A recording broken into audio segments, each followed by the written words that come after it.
on January 9th, my water broke. And so we called, obviously, the obstetrician because I wasn't sure that that's what had really happened. And so they just asked us to come in just to see how everything was going. And once they did the testing, they immediately started prepping an ambulance for the ride to Wesley. It was kind of thrown in our lap one day when my wife said, hey, you know, something's wrong, we need to go to the hospital. And so we did.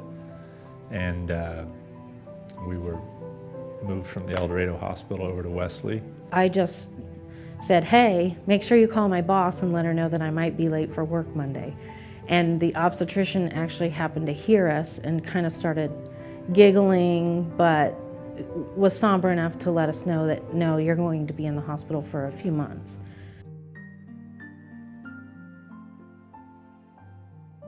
And so Tobin was born on the 19th, 2 pounds, 4 ounces. He had kind of a rough start right out of the gate. I didn't know what to expect. And as he was being delivered, they actually brought him over and we were able to see him when he was delivered. Well, within a minute of them bringing him to us to see, we can hear the heart monitor in the back of the room, and it's beeping and it's slowing down and it's slowing down, and we can hear a rush, but we're behind this curtain so we can't see what's going on. It was pretty touch and go for a while, and we didn't know if he was even going to make it. But he did, and anyway, that's how our NICU stay started, was with him arriving at 27 weeks.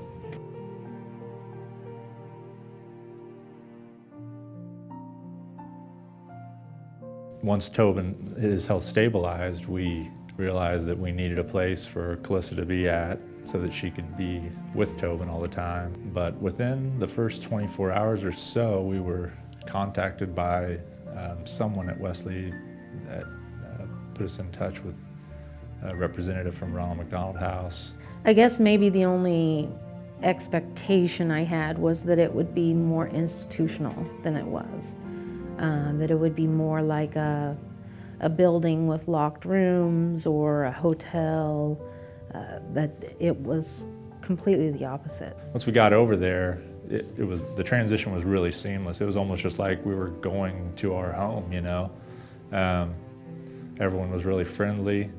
I mean, it was, couldn't ask for a better experience for us, because at a time of high stress, they were able to provide a little bit of comfort for us. My husband is a carpenter contractor, so if he takes off work, that's just lost salary. So he and I made the tough decision for him to stay at home during the week and then bring the girls over during the weekend. Tobin needed help and my wife was there for him, but you know, my daughters and I's life had to go on as well. You know, I had to get back to work and the girls needed to get back on their routine of school, and we'd stay at our house until Friday evening, and then I would drive back over with the girls to the Ronald McDonald House and we'd stay with Calissa Friday evening, Saturday evening. And that kind of became our routine, was at home during the week, and then the Ronald McDonald House became our home away from home on the weekends. To come home to Ronald McDonald House and to have a home-style cooked meal every day was amazing. To have a Tempur-Pedic mattress to sleep on was amazing. But to walk out of your own individual space into the communal living area, it was all just unbelievable. You know, the Ronald McDonald House gave my wife and myself a place to go where she could be comfortable, and she could also provide comfort to our son. It made a big difference in our life. It got us through a time of crisis, and now we're a happy family. We're back at our home. But my wife always will consider that a home, I think, away from home. I mean, it really was burned into her mind as this, you know, a comfortable place where she could stay at a time of crisis.